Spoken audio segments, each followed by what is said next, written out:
So I have been talking with some parents, and one of the things that we've been talking about is self-confidence. And how do you build that self-confidence in your kids that you know they can do something? Do you have any good ideas? All right, well, you know, when kids are very little, they start off with me do, right? Yeah. And the me do is that independent streak. They establish what they can do, what they can't do.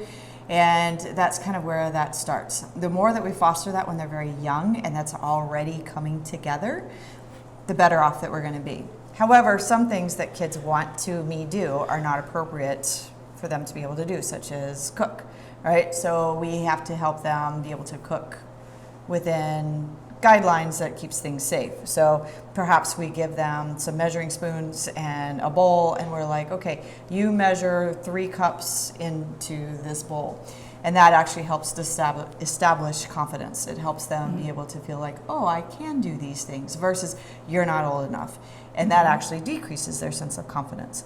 As they get older, so we always want to start when they're younger with things, establishing what's already showing up.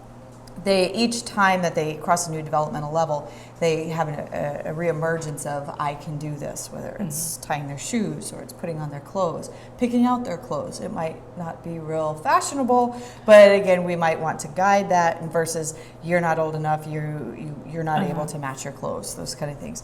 So we're kind of guiding what's naturally arriving for itself. Then we hit older ages, and we see an erosion of that self-confidence, especially with girls in academics and girls with sports, where boys tend to do really well with athletics, and they also tend to have to struggle with some academics. Girls lose their confidence in the math and the sciences, and they tend to excel in other kinds of things. It's not as pronounced as it used to be, but there was a lot of messages that girls can't do that work. That's not girl work. We're getting better at that, especially with the STEAM programs, that we're really encouraging girls to, oh yeah, you can do math. Oh, you're very good at this. So a lot of that has to do with reward, specific behaviors, and specific thoughts and situations. So it's like, oh, I really like how you put the blue and the pink together. That was beautiful in how you do that, versus, oh, I like how you establish pattern. We want to be real specific so that it emphasizes a specific thing that they're doing versus a global thing that they're doing. So if a kid walks up and they've completed all their math, we don't just say to them, good job. We say, wow, you really completed that math sheet in less than 3 minutes. Let's look and see how accurate all that is. That's really impressive that you finished all of those problems in this 3 minutes, versus good job. Does that make sense? It does make sense. So what about those parents, and I had some of those tendencies where you know you're supposed to let them like help fold the towels or something, but oh my gosh, you know, the towel is like just jagged and all over the place, doesn't fit in the space it's supposed to fit in. That's okay. And how do you just keep telling yourself, it's okay, I can come back at midnight when they're finally having a short doze of sleep and refold the towel myself or something. You know, how do you handle those Exactly things? like you said. It's okay, hey, you know, you just wound it up. You know what? It's in a round shape. Mine's square, yours is round. Let's see if we can figure out how to make both of those shapes fit into this square box of the closets, whatever. So that you're helping them problem solve that situation, and at the same time rewarding their efforts, because we also have to reward efforts. We don't expect kids to get it right all the time. And for parents who a little bit more particular than others, that sometimes can be really hard if all of the spatulas aren't lined up correctly or if the towels aren't folded precisely. That's okay. We don't want to create neuroses in kids where they feel like either one, they have to be perfectionist, or two, that nothing they do is right. We want to not create either one of those. We want to create right in the middle of, it's not always perfect, but I helped, and that's good, and my mom is really proud of me for helping. The other thing is if we don't reward and we aren't helping them do even the smallest of tasks, we do everything for them, we can also inadvertently develop laziness in kids where and lack of teamwork and cooperation because they don't feel their input is actually important, worthy, or helpful, even not even necessary. So there's no natural impetus to continue engaging with you in that way because mom's just always going to redo it anyway. Nothing's ever good enough for her. And then unfortunately, a lot of times kids will actually internalize that message that I'm not good enough instead of the towels being folded aren't good enough. And so we don't want to do that because that really erodes that sense of self-confidence. And then it starts looking at self-esteem and self-worth as they go along. So another thing that I think about is when my kids were young, you know, they were 5.5 years apart and I had a million things to do during the day. And I can remember just having the bottom shelf of the refrigerator was kind of like their shelf.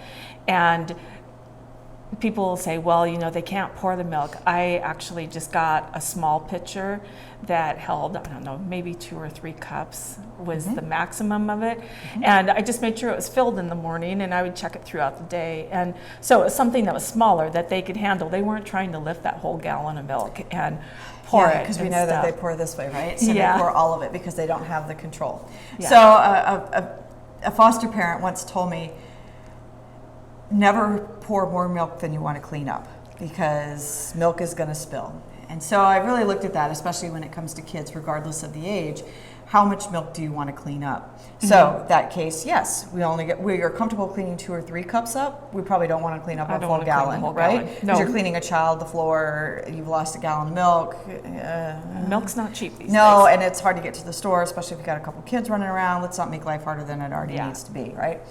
So I think absolutely that. My kid's pediatrician had recommended when they were very young to develop what we call no-free zones. And that meant that they were free when they were 18 months to 3. They could wander around and I wasn't having to say no because no was going to be introduced soon enough. We didn't want to introduce it prematurely. So we put put all the breakables away. To this day, the breakables still aren't in the house because my kids still bounce balls around and stuff like that. And I'm like, yeah, I'd rather that than breakables because there's plenty of time for breakables. There's not plenty of time for kids to be kids. And so they, kids doing handstands, running around the house, whatever. It's like I want my house to be a home, not a museum, right? Yeah. And every parent does their own thing. So they had their no-free zone where they could wander around. They could do that, and that included all the pantries. So all the chemicals actually went into the garage on top of the water heater, and they were behind a door. And then all the knives go because, you know, kids have that 3-foot reach thing going on where they can't see. So all the knives, and still to this day, go against the very back of the wall where kids could not access them. And then we put them out of the way because we still have young kids run through the house from time to time where it's still a safe place for them to be. That way I wasn't having to say, no, don't explore on top. No, don't get underneath there. Oh, no, don't touch that. I didn't care if they got into the pots and pans. I didn't care if they got into these things because that actually helps them feel like this is their home, and then they can be confident within their home. And you could be like, oh, hey, will you get that pan out from underneath? And immediately they're helpful and immediately they're there with you because they want to be with you anyway. Right? Yeah. Then they can feel confident when they're getting the pan, getting their own food, whatever that happens to be, that you say is fine, not the whole box of Kicks with the whole gallon of milk. Oh my goodness. Hot mess there. On the carpet, of course, because where else would it be? Well, of course, and then the dog has to walk across it and crunch it and all of that and then stuff. the baby has to track through it. Yeah. Yeah, I've been there too. Yeah, I remember that generally does not bode well for most homes in establishing confidence because it's like, what have you done? And then the kid's like, I was just trying to help feed myself because you were sleeping. And you're like, yeah. And you know, it really doesn't matter if you like go ballistic and it's like, what did you do? Blah, blah, blah. Or even if you're trying to remain calm, kids have a really good sense of how you're really feeling. And even if you're trying to do the, oh, that's so great that you were getting your kicks and, oh, you just spilled them all over the floor. They know that you are not thrilled. Yeah, I had to, so, you know, every parent makes their first time mistakes. My child was 4 and I took a shower. Figured she could be relatively independent, you know, and not set the house on fire, and she didn't. However, yeah, you're taking a shower and you're like, wow, things just got really quiet. I was like, That's always a dangerous sign. It is, and that happened. So I get out the shower, still got bubbles everywhere, because I was like, this is not going well. And I hear her in the kitchen, so I go into the kitchen, and I'm like, oh, what am I going to walk into? Well, she had taken Dawn dish soap, and she had squirted it all over the floor, because she wanted to surprise Mommy in cleaning the floor while I was taking a shower. Everybody knows how thick Dawn dish soap is versus anything else. Yeah. And, you know, of course, my first instinct was like, oh my God.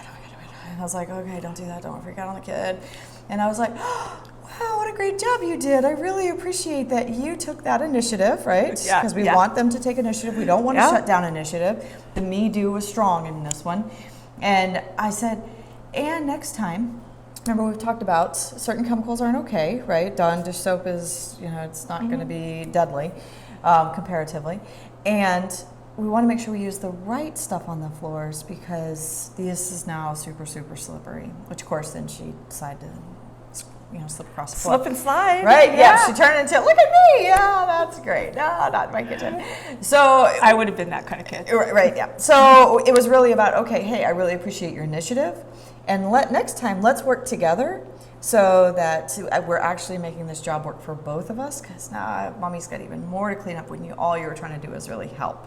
And of course, she's not interested in helping clean up at that point, right? Of course she's not. done with that because slip and slide. So, yeah. Yeah.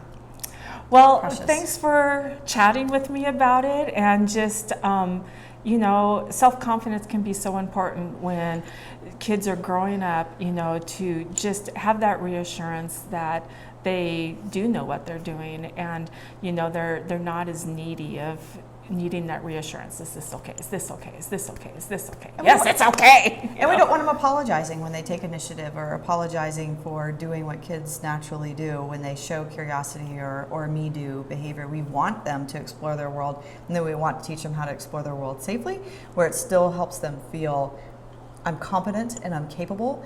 And they generalize that, and they take that into school, or they take that into other people's homes or friendships, or changing tires when they're adults, or going for their first job interview. Yeah. Because I could explore freely, because I had that capacity, I can also apply for a job. I can do this. I can do it. I can do it. Okay. Absolutely. Thanks. You're welcome.